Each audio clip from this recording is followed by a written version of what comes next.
There's a lot of strongest amiibo videos out there where some YouTuber will challenge his audience live to fight his amiibo that he's given serious spirits and big stats to, and then he kind of mocks them when they lose. I always thought that was rude because it's such an unfair fight, but if you're in that situation, this is how to beat the strongest amiibo. We'll be using Evan is Trash's Strongest Steve amiibo from his Strongest Steve amiibo video as an example. We had a lovely collaboration arena the other day, and if you haven't seen his video, you should go watch it. This thing mostly wiped the floor with us, but there were a couple of times where myself and some of my viewers actually beat this amiibo, and these are the strategies that we used and what we can learn from them. The first one you can actually do right now. Your first strategy is to understand your opponent's win condition. A win condition is something that the opponent must do to win. In Smash, that's sometimes obvious. You have to get 3 kills, right? For Steve, he can only get kills up close. He has almost no range outside of his Smash attacks and his TNT. There's no real projectiles in his moveset. So the first victory against Steve was by a Robin player. Robin spammed, you're watching him right now, spammed a lot of projectiles and then built up damage with those projectiles until he could use his Levin sword for a KO once he got up close. He had the Levin sword available because he hadn't been fighting up close, so he had more KO power than he normally would.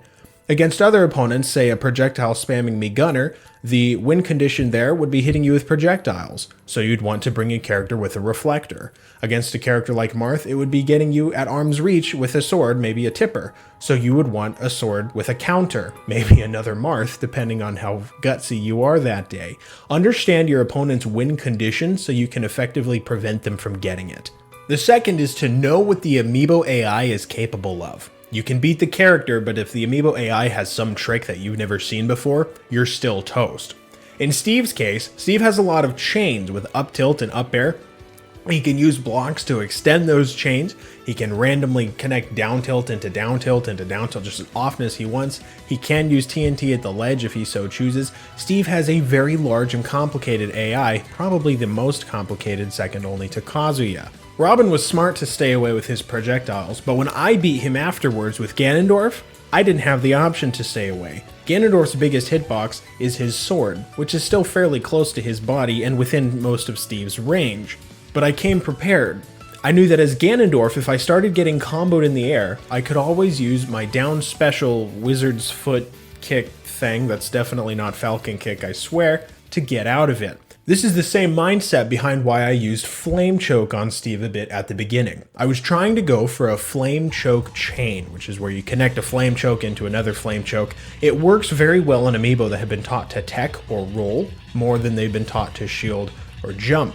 I knew that given the 30 frames or so of input lag that I was playing on, if Steve reacted to it, he really didn't have anything that would come out fast enough that would also set up into a combo. He had jab, couldn't really connect with up tilt very easily without getting hit, and something like forward smash would be too slow given the poor internet connection. Now, if I was playing against a much faster character like say Fox or Little Mac, I might not try something like that. This is because although Amiibo inputs aren't affected by arena lag, the reaction time is. Fox and Little Mac, however, are fast enough so that the reaction time would still be able to beat my Flame Choke before it even got to them.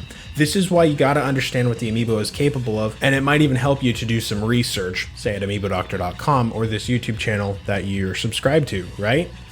Of course. Third and final is understanding his spirit's weaknesses. This is the big one.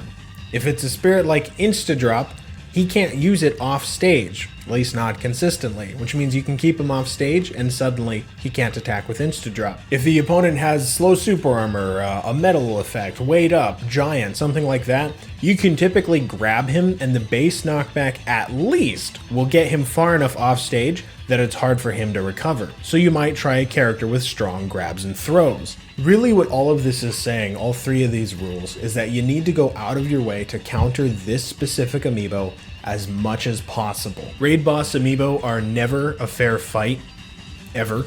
So know that if you lose, it's not because you're deficient in any way. And if somebody mocks you for it or gets cocky or says, it's the strongest in the world because all you suck, then just go do something else because that guy's a jerk.